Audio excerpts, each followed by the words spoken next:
Hey, welcome everyone. We'll be getting started pretty soon. Do feel free to use the chat to communicate with me if you want to. You can also unmute yourself at any time if you want to talk to me. And I'm just checking that all the setup is working properly right now.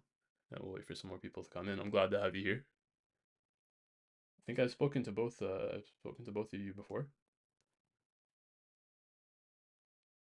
Yeah. Check. One thing is streaming right. Second thing is streaming correctly. So today in the session, what we're going to be doing, and I'll be explaining this a couple times, is I'm going to be going over theory, but the point isn't for me to talk at you. The point of the stream today is essentially for me to answer what questions you might have and just see what I can help with. Okay. So when nobody asks a question, I'm just going to go over theory and I'm just going to go over what we're thinking and how the training's been going. We're developing the training um, as well. It's actually going to launch today. I don't know if the people who are currently here are already in it, but today's the training launch day and it's the last day for the discount. So we're all nice up and streaming, and I've been taught that when you are a streamer, you have to talk continuously. I hope you don't mind that, so I'll continue to do so while we wait for some more people to trickle in. We got about a minute left, and I do appreciate that you came a little bit early.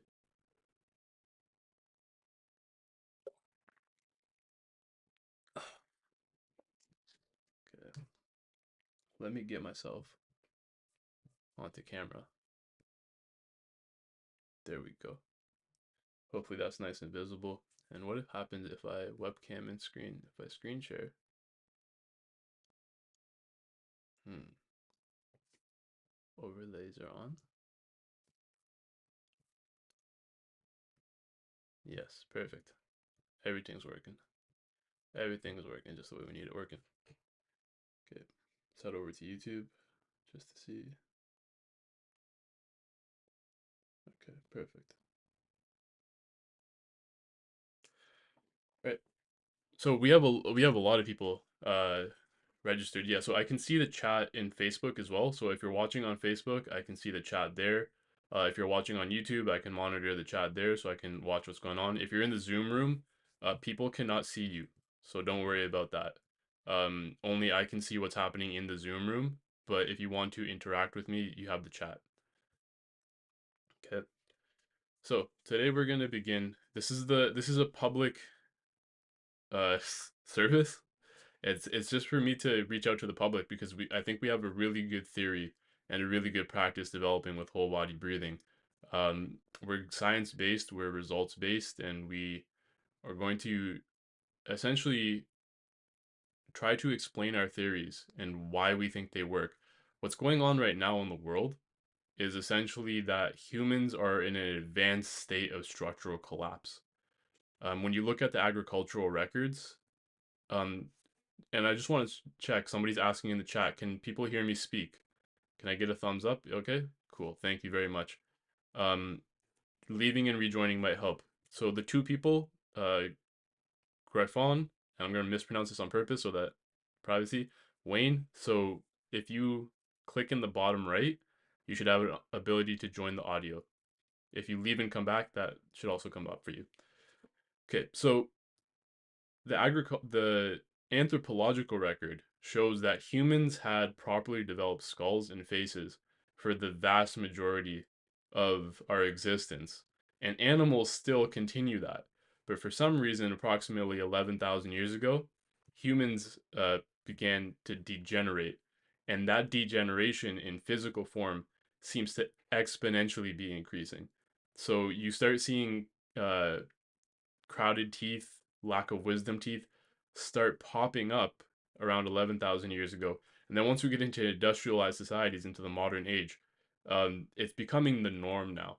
It's not just something it, it's so common that people don't even know it's an issue. And you have to write books like Jaws or Breathe and put out public announcements saying, hey, something's gone very wrong. Now, alongside this, we also have a mental health crisis happening. And in whole body breathing thinking, we think this is happening side by side. So we go into the psychosomatics of how the body works because where this all started for myself, I'll tell you a little bit about my journey, was I got into this through mewing, right? And I could feel that mewing should generate some results. I'm getting proper force across my midface. Now, the problem then was, how do I mew all day? How do I mew at night? That's where the problems we were trying to solve a couple years ago. And it eventually came to the understanding that your resting posture, that means you have to change who you are in a way. You have to change subconsciously on a deep level. So if we're saying we have to change your subconscious resting posture, that means we have to change your subconscious. How do we start getting into the subconscious to change your resting posture? And time and time again, studies are coming out about this, and people's practices have shown that the way someone's actual posture is heavily correlated with their personality and how they're feeling. Okay. So if somebody's very confident, you can see what a confident person's posture looks like. And if somebody is very depressive or anxious, you can see what that looks like. So if we're fixing on the deepest level, the fascia and the posture, then we have to work on fixing on the deepest level the personality as well. Okay. We do that in terms we do that by entering the body with the breath, feeling the fascial tensegrity structure of the breath, using that to generate forces which can cause adjustments, at least generate a lot of force in the skull bones for proper craniofacial adjustment and realign the body and the mind at the same time. Okay. So that's an overview of the whole theory, and that's why I think that the structural collapse in humans and the mental collapse is going side by side exponentially. So we have to fix both at once. They're interrelated, heavily interrelated. And as you release the tension in the body, there's proper tension lines that are supposed to open you up. So if you've heard of anatomy trains, or essentially just fascial lines that run through the body, they're supposed to be used for force transfer. And if we use those to breathe and use those for our posture, then we develop properly. Whereas if we do not develop those lines, which modern habits like wearing shoes and just sedentary lifestyles, they don't develop the lines properly, they cause them to deteriorate. And on top of that, we add extra tension because when you get a heartache, where do you feel it? Do you get a headache? No, you feel it in your body. When you have anxiety, where does that tension happen? It happens in your stomach. That's actual tension. It contracts you forward. And when that becomes habitual, you become habitually contracted. You then have to compensate. Your breathing pattern and your postural pattern has to compensate for this extra contraction that you're holding on to. So form follows function. Your primary function is breathing because you do that 20,000 times a day. You're constantly breathing.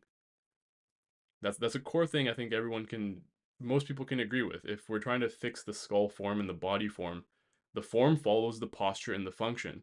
The primary posture and function is the breathing posture and function. That's the core of it. And not only us, but methodologies thousands of years old and modern ones use the breath as the first way to get into the subconscious, deep into the posture, and deep into the psyche. So I will get into questions. So if anyone has questions about how we're doing and what we're doing, I think one of the most interesting things I can put out there is that the diaphragm of the head, you have a head diaphragm, which is the tentorium cerebelli and the zygomatic bones and the upper palate. So all of that together needs to expand evenly in order to have a proper skull form. That's a mirror of your actual respiratory diaphragm, which needs to expand properly and to expand your rib cage and have you in proper posture. Proper posture and proper development look attractive. So like a barrel chest looks attractive because it's a proper breathing pattern and it's a proper posture pattern. So if you want your ribs to actually be separated and open, you need to have a diaphragm that's actually separated and open. And the diaphragms, like the pelvic diaphragm, we talk about a thoracic inlet diaphragm, jaw, top of the head. These all mirror each other. So all of the fascial lines pull on each other. So if you've heard of PRI and other really great, schools of thought that are looking into this sort of thing, they've noticed that the diaphragms can be tight and they can cause you to twist. You end up in a twisted pattern. Okay.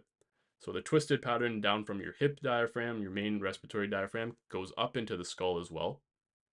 And it's descending and ascending. And so what we need to do is to feel deeply, to propriocept with an immense level of proprioception, which whole body breathing is intending to build for you, and release improper tension lines.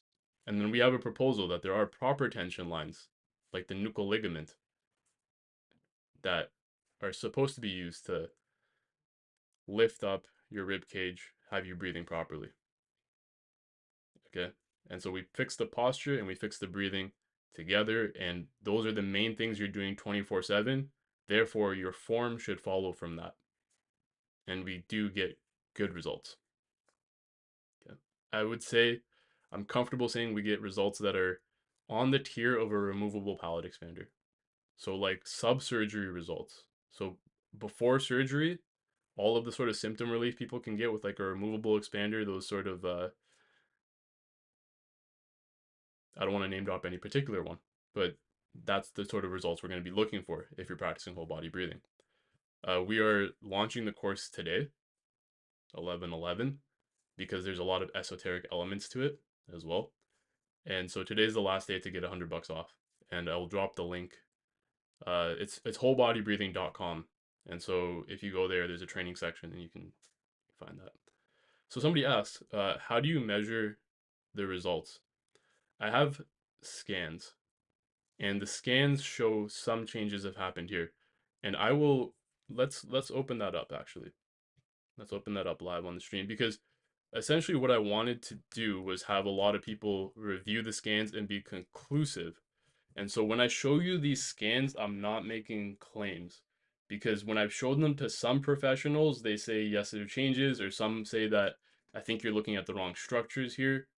But I'll say something that in the dental industry and in the industry that we'll call it the industry that we're working in, um, a lot of these fields of thought and methods don't show any scans whatsoever. Like, the medical professionals uh, also claim to have remodeling in the skull and remodeling in places, but they don't show hard evidence of that. So I'm a very hard evidence type of person. That is what I intend to accomplish with whole body breathing. We want to take adults all the way to full expansion, full size. So I've gotten my whole body MRI scanned. It took about 5 hours, um, but I got the whole body MRI scanned, and I have some before and afters, which I'll pull up onto the video right now. And I just want to make it clear, but actually I make it pretty clear in the video that these are not conclusive results, but this is just where we're at so far in terms of providing hard evidence.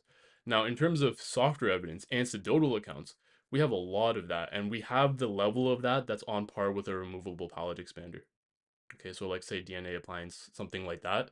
The sort of people say that they couldn't breathe through both of their nostrils, but now they can breathe through both of their nostrils, and that say facial appearance changes, postural changes, decreases in pain, improvements in TMJ function, things like that.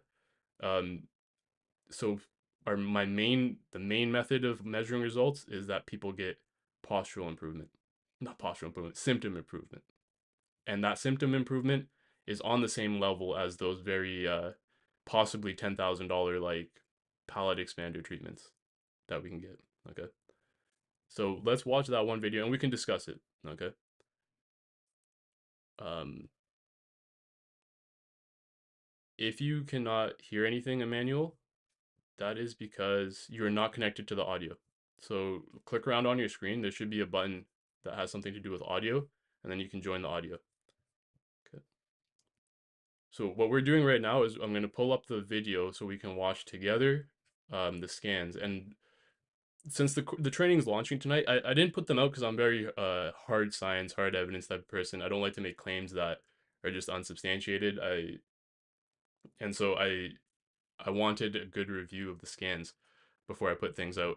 So, but now I will be comfortable putting them out saying, "Hey, have a look at these. What do you think?" Okay? This is what I think is going on. And again, I do have to reiterate that just having these scans at all is more than a lot of even very big companies that sell palette expanders or sell various things. They do make claims. Scans taken. Have everyone's heard of the AGA lawsuit? So that AGA lawsuit was a big doozy, right? And they were making claims. They were making claims about 3D growth, and they were able to get away with those claims for years and years, because they said we're doing all this, and they never produced any scans of evidence. And somehow the entire industry never asked for any, and the patients never asked hard enough. I was guilty of that as well. And that's still ongoing. That didn't really stop. So there's a lot of. I'll put myself on par with other methods, okay, for that. But I think we get better results in the theory. The theory behind the results and why we get them is all encompassing. Fits everything really well. Okay, let me show you the screen, and we'll watch the video together. It's funny because I'm currently streaming to YouTube, and I'm going to show you YouTube while I stream to YouTube. Okay. Is the audio... Okay, let's watch this. A few years apart, and it's in the later years that the whole body breathing theory and practice really started to come together. And in the following video, I'm going to show you before and after scans taken a few years apart, and it's in the later years that the whole body breathing theory and practice really started to come together, and I'm going to show you the changes that can be attributed to that. Now, for full disclosure, during these interim years, I also had a treatment called AGA, and what that did was the treatment was a failure. It essentially pushed out the front teeth, and then the front teeth relapsed back. And so the front and back movement of the teeth, that you'll be able to see in the scans, but you'll notice that I'm not talking about that because I can't attribute that to whole body breathing. I'm going to be talking about what can be attributed to whole body breathing. Hey everyone, this is Karan here from Whole Body Breathing and the Great Work. And what I have for you are two scans, one from 2018, one from 2022. And as you know, our entire aim is full correction of the nasomaxillary complex, the craniofacial complex, and ultimately all the way down the spine to the hips, full correction of the body using principles of fascia, tensegrity, psychosomatics, and the breathing to feel how it all ties together. So what I've done is I've taken these two scans and they have been lined up by a computer algorithm. And I will show you. So if you look at the slider here, the slider shows where we're taking a slice from in this 3D image. So if we hop over to 58.9, that shows us the occiput and the maxillary sinus. And essentially I can slide in transparency levels. So this is 2018, this is 2022. And so if you look at the bottom left, this is 2018, this is 2022. You can see that the computer algorithm has done a solid job of lining things up. So we have 2 points of reference there that are lined up correctly. And let's add a third to that. If we go up to the sphenoid sinus, 91.6, you can see that it is also lined up properly. So the computer algorithm has lined up the scans. And so if we look on the other planes, we can have a look at any changes that have occurred. So this is the front, the back plane here. And I can just take this up to say 193 or so. And we'll just scan it back and forth like that. It looks like there has been an uprighting of the molars. That's one major thing I've noticed, and an increase in palate width. And a lot of the places that I've been looking at, it seems like there has been an increase in space between the two halves of the palate. and also a rotation going on of the nasomaxillary complex. It looks like it has rotated a little bit. And looking at the right side picture, that's a view I won't change because that slice of it's the only one that really makes sense um, between 2018 2022.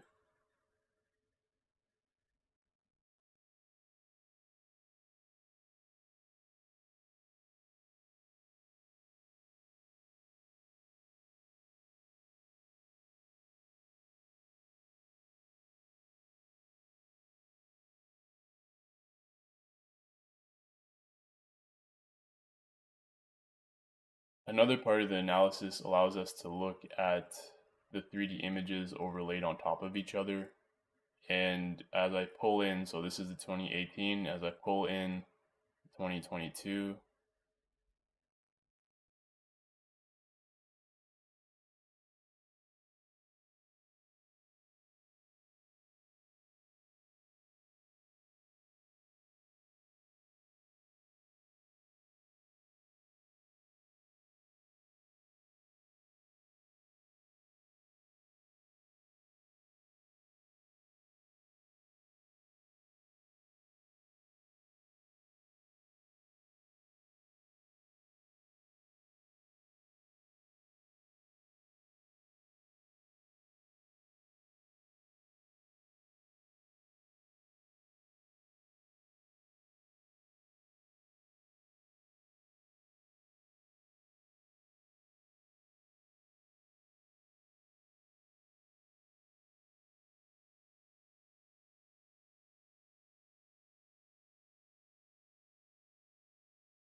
Okay, here we go.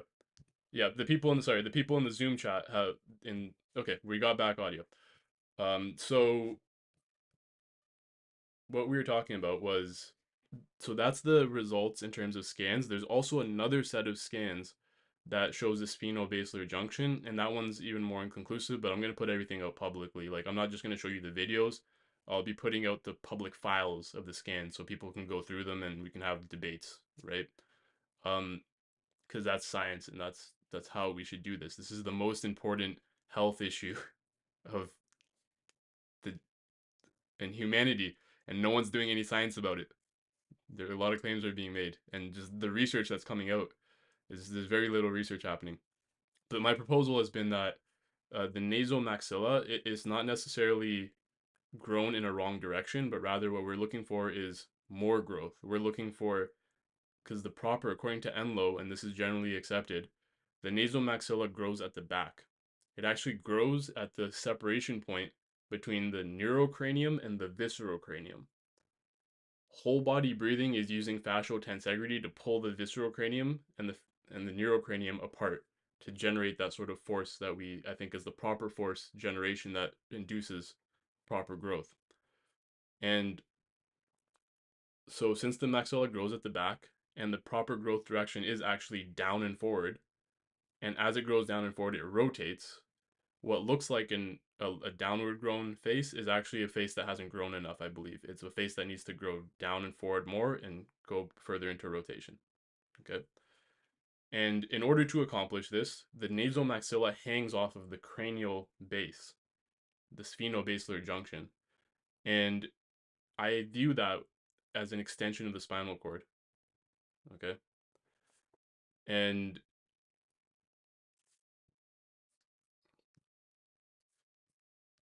we have some scans showing, apologies, let me fix audio as well. But we have some scans that are showing, the audio should be good, Facebook users. I apologize if it's not. But so I do have some scans showing that it might look like the spheno-basilar junction has opened up some space for me, which really should not be happening at my age. I've showed those scans to a couple professionals and people, and it's like inconclusive. So I'll just put them out there to the public and to all the professionals as well to have a look at. They can tell me if that's right or not. Um, but yeah, whole body breathing, the intention of it is to get everything expanded again and induce proper growth again. And I believe the proper breathing patterns and the proper growth patterns occur when the proper tensegrity in the breathing happens. Because as a tensegrity structure, all parts are under tension and contraction. So it all expands at once and collapses at once in tensegrity. And the thing that happens all the time, that when that occurs all the time, the example of that happening all the time is when you're breathing. You actually all expand at once and you all contract at once. Everyone can feel the breath in their chest. They should at least be able to. And the proprioception of the breath in the chest doesn't necessarily end at the chest. That's just where we feel.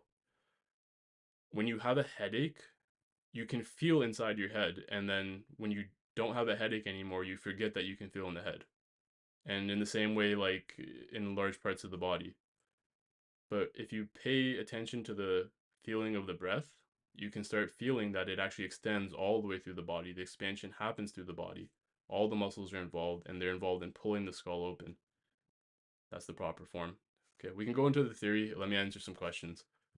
Um, Facebook users, YouTube users, is the sound still off? Because I think that should be fixed. But if it's not, check the Facebook group and check the Discord for the link to the Zoom room. Okay. So thoughts on hyperarc training. What is proper tensioning and how is it made? So hyperarc is really good and it fits into what we do. Um, we had a member of the training reach out to me actually and tell me that, hey, what you're doing, you need to look at what Coach Young is doing with hyperarc. And this is the beautiful thing about whole body breathing is as I expound on the theories and I've been telling people about them, more and more training members, they reach out to me and say, hey, this other person's they've gone far into this part of the theory, and it also fits, it overlaps with the theory that you've been working on really, really well. And I've been trained by Coach Zhang to some degree. I didn't really go to the trainings as much as I should have, but like I've been in the course and I've talked to Coach Zhang. He's very passionate about what he does. I think he gets great results for athletes. In terms of athletic performance, I think he's totally correct in his theories. And my thoughts on hyperarch is, let me just expound on how tensioning, what is proper tensioning and how it's made. So in whole body breathing in this theory, there's a proper tensioning that should go from your feet all the way to your hips. And for a lot of people, this fascial chain is broken. And that can cause, in obvious cases, that can cause you to roll your ankle or tear your knee or like have hip problems or lower back problems because the fascial tensegrity, the proper tension lines, should be holding your body in position in proper postures and also in proper movements. In whole body breathing, um, I posit that there is your body needs to do two things at all times. It needs to have a posture and be able to move, and it needs to be able to breathe. These are not two separate systems. The body is very efficient, like nature is very efficient. It's not going to use one system to move and one system to breathe. Nor does it use these muscles are movement muscles and these are breathing muscles. Especially when breathing and movement are the two things you do all the time. It's one system. And so the tensioning that we talk about in athletic stuff like hyperarch, that tension from the foot all the way up to the hips, that's responsible for proper posture and proper form. And also, when we practice whole body breathing, we believe that the hips are supposed to expand as well on the inhale. It's small logical steps, but when you inhale, your chest expands, okay? And if you have some proprioception, you can feel my chest is expanding on the inhale. And then if you feel into your belly, try some belly breathing. Okay, I'm breathing into my belly. Now, if you can find where your hips start, and a way to do that is essentially to just feel around for your hips, and you can dig your fingers into the side of the belly and feel. When I breathe in on the side of the belly, can you see my fingers moving? And can you feel your fingers moving? Okay, so there is movement there. Let's go around to the back and breathe and see, can we feel movement back there too? Okay. So there's movement on the breath in the sides of the belly and the back as well, which not everyone's necessarily aware of. I don't think that the body's like a bunch of Lego pieces where if there's a lot of force being generated at the very bottom of the belly, none of it's making it to the pelvis. In fact, when you breathe in, your viscera gets pushed down. Your organs, your diaphragm descends, it pushes the organs down into the pelvis. And then that pressure has an outwards expanding pressure on the hips. The hips are going to flex just slightly. This is the proprioception feeling. And we don't want to imagine things, which is really important in whole body breathing, okay?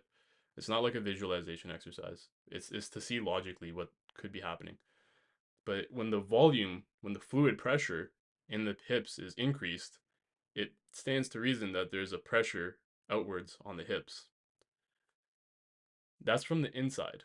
Now, from the outside, if you have proper tensioning up to the hips and the glutes, and I learned this from Coach Zhang, that the glutes connect like 80% into the fibers of the IT band. Okay?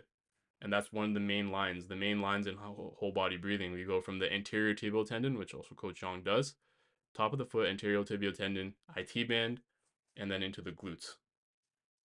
And the proper tensioning there pulls the hips open on the exhale. On the inhale, rather, sorry. What's the logic behind this? That if I do a push up, this is my pectoral muscle. If I do a push up, my chest stays in place and I contract this muscle. You can try this. Chest stays in place. I contract the pectoral muscle. Then the arm comes forward.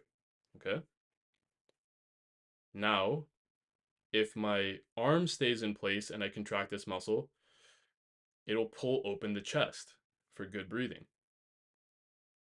Okay. In the same way, for when we're doing skull adjustment and self craniosacral therapy, self cranial osteopathy to a large degree, and I've done it quite successfully. Like I've gone to osteopaths and they can feel that. That's where you want to get with whole body breathing, is that when you go to one of the professionals, they should be able to feel what you're doing, so that you can confirm that someone else is actually the people that have been palpating and feeling this stuff for years. They're like, yeah, I can feel what you're trying to do here.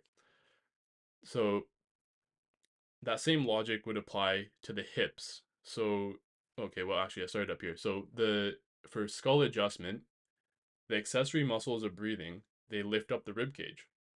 Okay, so the head stays still and the rib cage gets lifted by this stretching. But when I have a rubber band, if I have a rubber band and I pull on this end, if I want to move this hand, if I pull, there's a reciprocal pull on the other side. Okay, there's a reciprocal pull. So when the accessory muscles and the neck muscles are used, and I think they should properly all be used, all the muscles should be part of the inhale. When they lift up, there's a reciprocal tug on the head, on the skull bones, and I think this reciprocal tug on the skull bones is largely responsible for skull development, proper skull development, among other things. Okay, that among other things that are in the theory. Now, somebody was asking also same question. What is proper tensioning? Proper tensioning is if I want to move this hand with the rubber band, so let's say the rubber band is your fascial lines and your fascial network, then if I tug, okay, pulling, pulling, pulling, a lot of effort, and now we're moving. Okay, see that? Effort, effort, effort, effort, effort, effort, effort, now we're moving.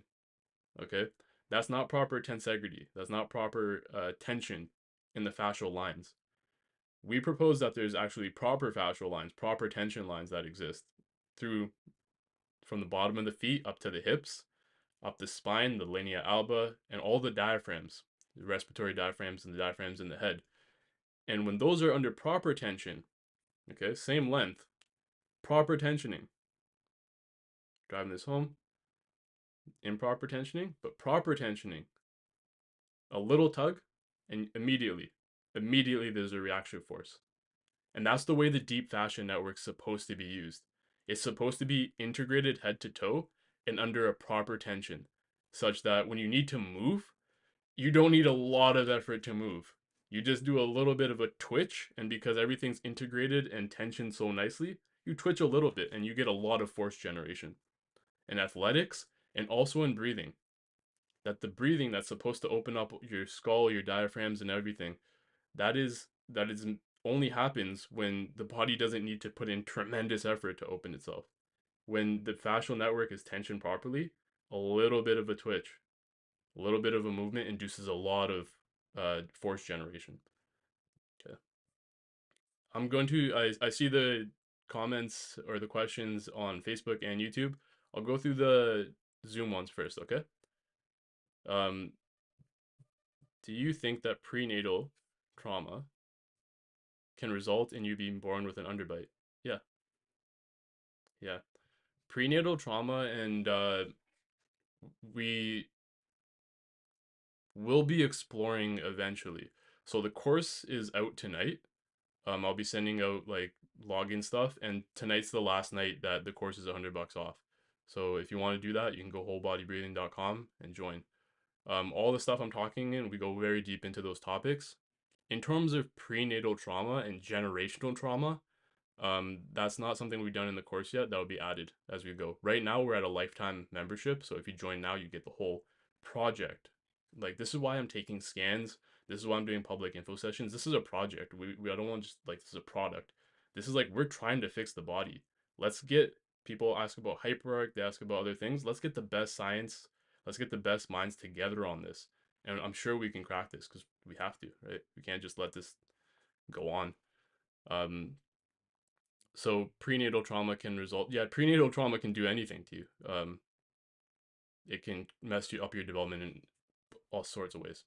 Okay, I know that's not a specific answer, but anything that happens to you at that lower level of development will have like compounding effects as time goes on. So someone's asking, like, am I speaking about the actual like longitudinal and width growth of the cranial bones instead of remodeling? Okay. So conventional medicine states that between 18 and 25, the sutures sites are ossified dead. I hope I can achieve real growth instead of just shape change. So conventional medicine doesn't necessarily say that the sutures are dead. In fact, a lot of the modern medicine says that the sutures, these are the main studies that we do look at and we are looking at. Um, and this is a public info session, and I think in future sessions, what we're actually going to do is we're going to go through studies. That's what I got in the back of my mind now that the course is ready to launch. That we'll sit here and we'll go through studies together. Um, because the studies that I have seen, a lot of them show that the patency of the sutures can remain into older age, and a lot of schools of thought believe that the sutures actually closing and jamming up, that's not a natural growth progression for most sutures. They think that that's like a craniosynostosis, right? When an infant is really young, when a baby's young, and their sutures jam up, it becomes very obvious because their head becomes twisted that this suture jammed before it was supposed to. It closed up and ossified before it was supposed to, and that resulted in improper growth. But they only have that phrase for infants. You're still growing in your teen years, your late childhood, into adulthood. And so when those people have asymmetry, there's just called asymmetry. It's like, why is that not also a craniosynostosis? Clearly, some sort of opening was supposed to happen in the skull. The skull was supposed to align itself in a certain way, and you ended up with a face that's the same as what you would have in a craniosynostosis baby, that things jammed up before they were supposed to. So I think, is it possible that in a fully grown, properly grown human, that things begin to ossify properly? Yes. But I think the majority of the issue is that you're supposed to have a cranial rhythm, you're supposed to have this breathing rhythm and the CSF pressure from inside as well. Keeping your sutures patent through rhythmic movement. It's not just a constant force separating them. Through rhythmic movement, it's keeping them patent. And studies also show that, like alt-remic, some studies show, not all of them, that alternating expansion and contraction is actually good for inducing growth at the sutures. So to keep the sutures patent, we need a repetitive force. And that repetitive force, I propose, is breathing. Now, in craniosacral theory, they say it's like the primal respiration or something like that, but they haven't been able to pinpoint exactly what that is. But if you look at the way that the skull bones, rather the muscles, if you look at the way the muscles attach into the skull, the accessory muscles of breathing, then the force that they generate on the inhale would actually match up almost exactly to what the proposed movements of craniosacral therapy are. Um, so am I speaking about actual growth of the cranial bones? I'm speaking about actual growth of the skull. So the skull should actually expand further. The neurocranium and the nasomaxilla, the neurocranium and the viscerocranium, which is the nasomaxilla and the skull, should separate. They should come apart from each other. The temporal bones, so if you want wider cheekbones, okay, this is when people look at maxillary expansion, they try to open this, and the major obstruction is the zygomatic buttress. This bone is not just a face bone, it's your temporal bones. So if you want a wider face and you want development, the temporal bones have to come apart. The cranial base has to almost flower in order to come apart. And so there's not like good evidence saying that the growth sites are dead, that they're inactive possibly, and then on a deeper level they might still be active but not really moving much. And it would be required in whole body breathing. This is a bit of a stretch. Okay, so some parts of this are a little bit of a stretch, and we want to make sure we're not making claims that are not backed by like some sort of hard evidence, right? Um, what we would need in adults, especially in like extreme cases, right? I need like a centimeter of growth. What we would need is for the body to re-establish its growth. I think the body wants to heal itself. I think the body has the capacity to heal itself. And that's the sort of talk that a lot of people have had that, well, I'm always generating new bone, right? Aren't I? I'm always generating new cells. So why are they generating in the wrong positions? Mike or John Mew rather calls that cell volition theory, that the cells know where to go, but the internal mapping is incorrect. And so we also line up really well with John Mew's cell volition theory, that the internal map, the internal proprioceptive map, your body's constantly generating itself, but for some reason it's generating itself in the wrong way. It's putting stuff in the wrong positions. And I propose that that's because the internal forces that are supposed to keep your body into proper alignment, those aren't happening.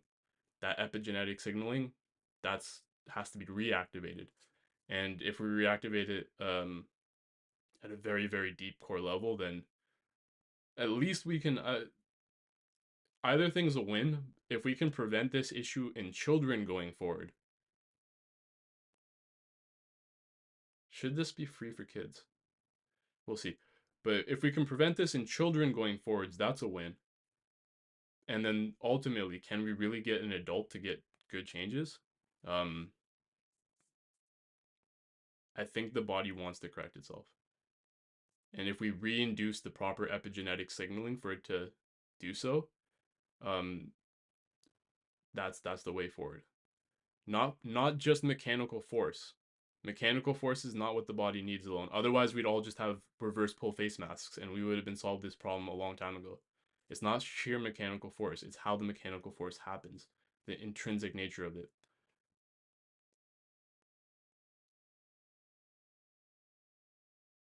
And this is going esoteric, but whole body breathing also, takes from esoteric sources. There's a lot of people have been working on this stuff, right? The Tao Te Ching claims that a master of like the Tao, of like that deep level of stillness and awareness, their body becomes as supple as a newborn child. And essentially, we would need to return our body to that sort of state where it's in that rest and relaxation and growth mode of a child so that it can induce growth again wherever it is possible to do so. Okay. Long story short, the science is not conclusive that the skull sutures are complete. They're not dead at 25. That's not what I don't think the science says. Um, a lot of science says that they might be patent well after that. And I think if we induce the proper epigenetic signaling, perhaps we can increase the level of patency and open things up again. Okay. And what people do when they do whole body breathing is they do get cracks and pops and feelings of adjustment in the sutures that, well, we'll say they're in the sutures. That's what the working theory is. That we're actually working on those. Okay. And if does this principle also account for the bones in the body, like scapular growth instead of rib cage cartilage flexion? That's a good question, and we want rib cage cartilage flexion in whole body breathing because we think that the torso and the head really mirror each other. So we need expansion across the chest. We need expansion in the hips. We need the body to actually grow to its correct size and shape. And what a proper healthy grown body looks like is what attraction looks like. Okay? So with the hyperarch mechanism, which I can't use the term technically, but that my people might know it as that foot to glutes connection, that would result in a nice butt. And proper tensioning up the linea alba, which we say is the proper tension line, and so does Thomas Myers anatomy trains, that would result in defined abs. Proper tensioning in the neck musculature results in definition, popping collarbones and neck tone, which people find attractive. And proper tensioning up here results in a properly grown face. All the way down to the feet, which would explain a foot fetish because a proper tension would have that foot diaphragm properly tensioned. So we actually do, or we're looking for cartilage flexion for a lot of people because we need to remodel the rib cage as well. Um, but to answer the actual question, um, like can we get bone growth? That's a very much a hypothetical, right? It's to think if the bones are floating in this fluid network of fascia, and it must be understood that the bone is calcium and the thing that fascia is like largely made of. Could someone drop it in the chat? The Okay, this is gonna bug me unless I look it up. But bone is bone is comprised of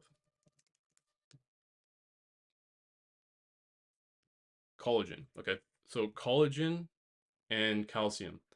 The collagen, there's parts of the course that explain this, and there's videos online that you can find. That if you take a skull and you put it in a certain mineral bath that burns away all of the calcium, it reacts away all of the calcium, the bone becomes soft and flexible actually. It's actually very soft, it's like rubbery.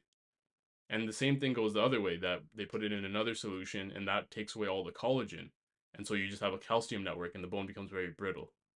So the bone and the collagen network in your body is the fascial network. So we consider that the bones are just a continuation of that fascial network. That's a part of the fascial network that has calcium deposited in it. Because as anatomy trains is shown, and as the science has shown actually, that your body will start to deposit fascial lines in ways that you use them. Okay, so if somebody's the people who drive forklift drivers, if you're a forklift driver and you look over your shoulder a lot, when they dissect you, if they dissect you, they'll see that fascial lines have been put down because this action happens often or this posture is held often. That'll happen too, that people have fascial lines put down because they're holding a posture so much that the body's like, okay, where things are really supposed to move easily, that's muscle. Where things are supposed to be a little bit more dense, we're going to put down fascia and tendon. Where things are not, doesn't seem like they need to move a lot, we're going to start putting down calcium. And that happens with, say, Eagle syndrome too, that you have a ligament that is perpetually flexed. And also, have you seen the studies that show that people, their nuchal ligament is starting to calcify, though, so they have like a bone spur on the back of the head. And essentially, the body starts putting down calcium where things are not moving because it's just a continuation of the same web of fascia. Okay, that's the bone is just a continuation of that. It's just a part of the fascial network that has been calcified. It's not to say that those cells aren't different and they don't serve a different function. Okay, but the actual structure of the body is an integrated unit. So the flexion that happens in the soft tissue does translate into force in the bones. Will that result in like scapular growth? That's a stretch. That's a stretch, but what's more likely to happen, at least in the immediate term, is that you get better definition here, like this area pops. Okay. So where do you believe the malfunction tension is coming from? What's causing the wrong tension? Traumatic incidents is one way to put that. Okay. Um, and it's not only traumatic incidents, but a lack of ability to release them. So studies show that when they look at populations that are, you could say tribal, whatever you want to call them, not industrialized much at all. And what they do most of the day is nothing. And I don't mean thinking, because thinking in the study is its own category. They're not thinking, they're not ruminating. And this is a very animal behavior. Because have you seen a cat? What does a cat do most of the day? What does a dog do? What does every animal do most of the day? Nothing. It simply processes what's going on. And as humans stop doing that, our time in that nothing went down to basically we don't do that anymore. We're always doing something or thinking of something. Our mental problems and our physical problems spiked. And since we're psychosomatic, I believe that that nothing time, that downtime is the time that you can just process everything, all the sensory information that's come into you, rather than hold on to it, you process it out.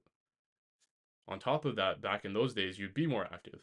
during the day. So activity actually is a way to process out trauma. Trauma is a word for it, but just a pattern, a reaction. Okay. So that's a way to process things out. And also, there would be specific rituals that people knew about in order to, like singing and dancing and talk therapy as well, right? People would talk to each other, and the opportunities to just process what's happening. Life was slower paced, first off, so not much would be going into you in the first place, and then you would have all these opportunities to just let it process, whether that be physical activity or all that. And that's dual because on top of that, you don't just need to let go of the improper tension, which could be generational too. But you don't just need to let go of that. You need to build the proper tension networks.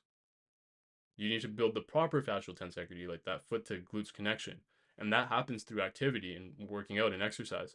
And when that's really strong, it actually induces more releasing in you of the improper patterns. So if we don't have, if we're not releasing the improper patterns and we're not building the proper patterns, that's a collapse. Okay. Yeah, somebody noticed that when they flex their legs, they get pops in their left hip. Exactly. The entire fascial and muscular section uh in their upper back and their hip. And people have that issue too. These are good pops. It's not like it's a problem. Yeah, so essentially you're noticing that you have a connection all the way from the feet to the upper back and the hips. Let's take that all the way to the head and you're going to see a head to foot connection. And that's what we're going to use in order to, because you can't correct any part of the body in isolation. It all attaches to everything else. So if you want whole body correction, you just feel everything at once with the breathing, the proper fascial lines, and unwind the core deep patterns that are happening. How would splitting a suture via MSC affect your breathing pattern? The MSC would hold the skull in place. It wouldn't give it much ability to flex, but it wouldn't interfere that much. Okay, so because no matter what you put in in this area, the rest of the breathing pattern through the skull will continue anyways. So it's not a major issue if you have um, a dental appliance in.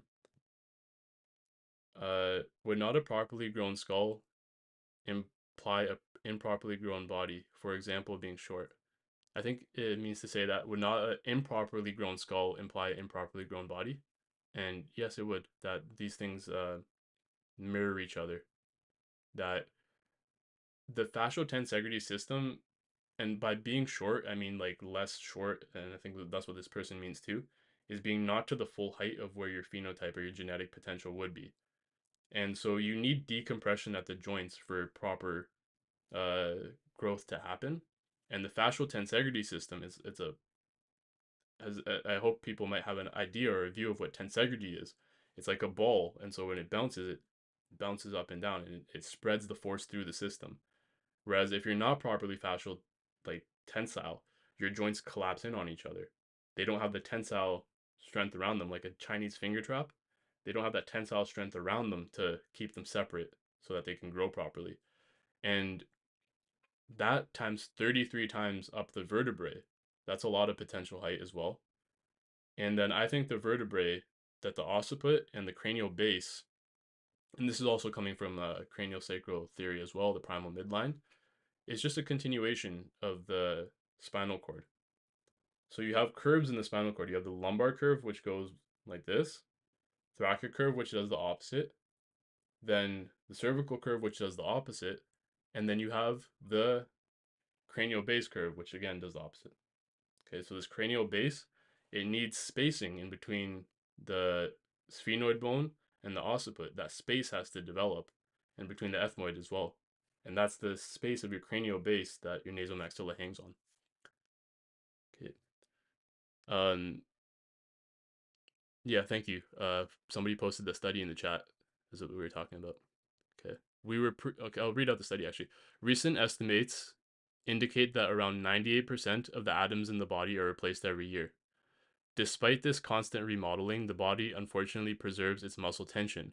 It does this because it treats tension and essential as a form of memory. Exactly, exactly. This is like the deep, deep levels of what we get into. That this is all memory on one level. Like the shape that you're holding is a memory. And this is why when people get surgery or you get braces or something, you have to have a retainer because your body, your fascial network deep inside remembers the shape that it's holding and it will pull you back into that shape. And that's why when people go and get adjustments, chiropractic adjustments or craniosacral or all these sort of things, that's why they don't hold because you go back to the pattern that your body remembers. So to let go of that pattern and actually just let your body function properly so that it can go to its proper deep memory of genetic like phenotype, what it's supposed to expand to. Beautiful. I don't know if this is a study or an article, but I'll keep reading. Um, it does this because it treats tension as an essential form of memory. Our organism trusts and values the specific pattern of trauma distributed across our various limbs, organs, and body parts because that pattern is a historical record telling us exactly how best to be defensive. Yeah, exactly. We are pre-programmed to conserve our tension, increase it if necessary, and die with it, but not to reverse it. Yeah, beautiful. So that's amazing. I hope you can message me on Facebook at some point because I would love to hear where you got that from. But absolutely beautiful. I will not add to that. Would you consider your posture to be perfect? No, mine is not. Mine is not perfect at all. Not even close. Um, I'm a theory guy. I'm a research guy and a theory guy, and I've spent a lot of time practicing this and meditating on it. Like I've spent a lot of time researching and trying to figure this all out. Um, there's people in the community who've done better than me in terms of actually getting the fascial network open, and also people that have done really well in terms of getting their improper constrictions and their emotions open. Um, but the amount of work required, I have a theory here, but the actual amount of work required, because all get on the same page here. No one's ever really demonstratively proved that they got a massive change as an adult. That would require, well, some people have gotten close. Like I've got the scans, and then some people have shown scans and maybe before after pictures, things like that. But it is a superhuman feat. That would be miracle level stuff. So we are thinking on miracle level terms, but we're doing it scientifically. We're going step by step, and we can get there. And people are getting there. I think people who have better posture, somebody who was in the training, who had done Coach Zhang's program, so they actually worked on their fascia really well, and they did it intensely. They do it every day because they're an athlete, and their posture's better, and they're getting better results as well. And it's also easier when you're younger because you're not as stiff. You don't have all this stuff jamming you up. Okay. So we'll go into the I've seen improvements in my eyebrows and eyelashes. Yeah, blood flow, nutrient flow. Um, are you familiar with functional patterns in Nadia Aguilera? It's literally the missing link here. So that's one of the methodologies that I'm not intimately familiar with, but I've been pointed at, and I think everyone has the missing link. So the whole body breathing project is I think we have collected the most puzzle pieces and put them together in a very coherent way. And like I was speaking earlier, right, that people keep reaching out and saying, "Hey, have you heard of this?" Because it fits what you're talking, and it seems like a missing link. And so when people might ask me like, "What about your development and your posture and stuff like that?" Well, I could put more work into the posture. My personality is completely different, by the way. That's one thing. We've been talking physically the whole time, but this is psychosomatics. So the fact that I'm streaming this on like and doing live, like I would never show my face. I was very socially anxious, and my personality has taken such a big difference. Um, and my back pain. That was actually one of the core parts of this is that when I was an angry man, um, my back would have spasms. It would spasm up. And when I was releasing the trauma and the psoas, because trauma release exercises, that's another method that overlaps with ours. Trauma release exercises. They use that on people with PTSD. And so when I was releasing what I'm feeling and letting the emotions come out, and my anger levels went down. Because what does anger do? It contracts you. So as I let go of that, my back decompressed. And then as that happened, I noticed my breathing was better. And as that happened, things snowballed from there. So like functional patterns, I'm sure they're doing really good work, and hopefully I'll get a chance to have a look at what they're doing. Uh, Just a side note as well that when you do purchase, when you join the project, if you go to wholebodybreathing.com, and the training is there'll be a button there to join the training. This is the last day that it's $100 off, because we're launching today. Um, that allows me to buy functional patterns and hyperarc, and I've taken like the orthotropics courses, so that allows me to easier access to the other methods, so we can see and compare notes. And I reach out to these people too, um, all of them. So if I do look at functional patterns, I think it's worth looking at, I'd probably talk to Nadi and see if we can compare some notes. Um, does that mean we have to permanently switch to barefoot shoes? No, no, no. Especially if your fascial tensegrity network's strong, then probably you want low drop shoes. Yeah. The name of the coach that I spoke about was Coach Zhong, Chong, I believe, and that is hyperarch fascia training is what he does. Um, Someone almost died during their birth process, and this is a major reason I think that modern people are in this issue, that the birthing process is also traumatic and it twists the skull. So the reason we even have the fontanelles and everything like that, and the spaces in the skull, what's accepted as the belief is because the birthing process, you have to compress and twist things to get out many times. And this is a lost art, the art of midwifery. I have friends in villages in Punjab, and this is a large part of my research. I go place to place and I look around, right? So I look at the poor people, and I look at certain people. I look at people with this diet or that diet. So, people say chew hard, and then I go to a place in the world where I know that their diet is soft. They don't have a hard diet, but they're well developed.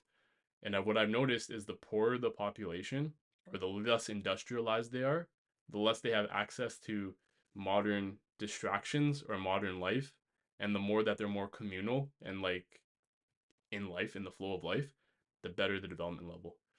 Um, but one thing that still does happen in many villages and many regions of the world is that people know that when the baby comes out, they're gonna have contortions from the birthing process, most likely. And so, what the grandmothers do, and what the midwives do, and what the mothers do, and what everyone does is over the course of the next few months, they gently massage the skull. They do like a cranial sacral work on the skull. Because you can just look at the face and be like, let me just, it's still soft. It's still soft. Let me just massage things. They're not going to like crank it up. It's a baby. They know what they're doing. This is a natural instinct in humans. And like the birthing process becoming clinical might have lost that.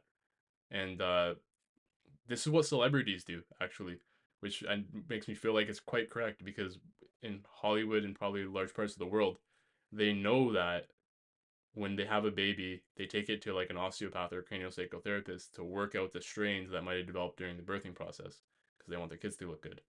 And so, um, yeah, that sort of birth trauma, our populations have known for a long time to start working that out when the skull is still soft. When people are in their early childhood and teenage years, I believe the breathing process, the forces from breathing are also supposed to be, that rhythmic force is supposed to straighten things out into the proper shape. And if there's a chance, which I do think there is, for adults to get adjustment, because we're getting symptom relief already on the level of removable palate expanders, we're already getting that level of symptom relief. So I think we're well on our way to that. And if anyone is getting a removable palate expander or things like that, you should be doing whole body breathing alongside it, or start with this first. If you're doing anything in this sphere, I think you should be doing whole body breathing.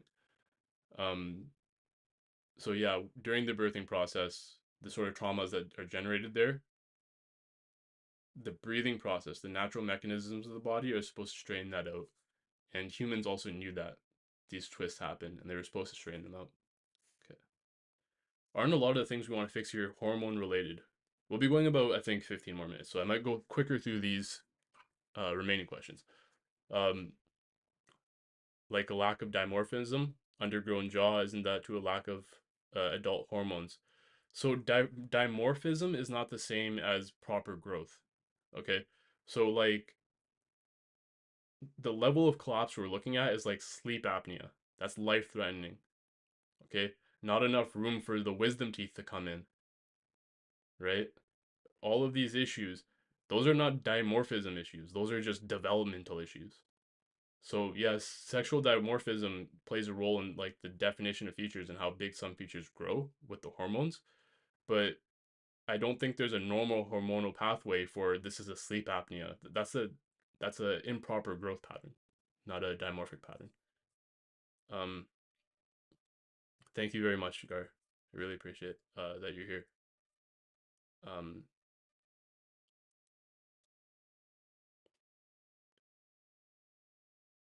MA 30K, thank you for commenting. I'm not sure I entirely understand. Simplify, it's just that when you're getting healthier, you'll grow towards the better if you're getting. Well, okay, yeah, for sure. Like the actual health that you have in your body, is going to be part of this, but that's also a chicken and egg problem because your actual physical structure plays a role in your health. If your structures collapse, your body's not going to be at optimal function. Okay, because like the breathing system that we're talking about, uh, it ties into the cardiovascular system. It ties into the lymphatic system. This pressurized fluid system that you have inside of you requires that the structure be proper. So when you get physical collapse, the the health collapse goes along with it. And yeah, possibly it can go the other way too if someone's extremely malnourished or something like that. Um, so they're saying they're continuing to say whole body breathing is really moving the direction of growth towards the better, with every subsequent inhale being more effective at pulling you towards better health. I'd like to talk more about this. I think these three comments alone were not enough for me to fully understand what you're saying, but I think I understand. We're on the same page. Um, I think the muse, somebody on Facebook said, I think the muse really mean that when they don't treat people after 25 and beyond, a certain age, they find that people are stuck in their ways. Yeah. See, that is what they've been saying for a long time, is that it's really hard to even get them to change their posture. And then so when I was figuring out how to change my posture, and then posture is subconscious, then how do I change my subconscious? If I change my subconscious, I'm changing who I am. And then if I'm changing who I am, well, then we're getting into esoteric stuff. But you're holding. This is the theory, is that essentially we're the ones holding ourselves back from proper development. Is doing conventional weight training, bodybuilding with barbells hindering the whole body breathing process? No, not at all. Not at all. But see, when you have proper fascial tensegrity, the power generation that you're having, you're using the spine. Like, so your force generation is coming from the inside out, like the spine as the engine. That's another uh, school of thought, right? That fits. And so you're using the spine as the engine of movement, and your movement is balanced. But when you're doing weightlifting and bodybuilding with like a compensated form, then that's damaging. So just don't do it in a compensated form. And personally, I would suggest people do it with body weight until your form is really good with body weight. Then you add more weight. Are you gonna keep the course open for old members? Yep, yep. If you've been a member already, so someone said like, I thought the course was already launched. This is the fourth version of the course. And this is the last and fourth version of the course because I found a way to continuously update it. Because there's new research happening all the time. People are always reaching out to me with new things that we can try and new cues and things like that. And it was such a pain to update in the past. So this version I'm really proud of. This is four versions in. We've been working on, like, the actual course has been launched for 2 years now, I think, almost. But this is the fourth launch of it. So if you're currently a member, check your email within about 24 hours, because I'll be sending out your login instructions. Okay, and if you're not currently a member, today's the last day for the $100 off to join the course, and it's going to be lifetime access at the moment. Okay. Okay. One last question, and thank you everyone for being here. This has been a great discussion, absolutely great discussion. Do you think that as lower as upper theory, so as above, so below, the eyes could represent the hemispheres of the brain and the state they're in?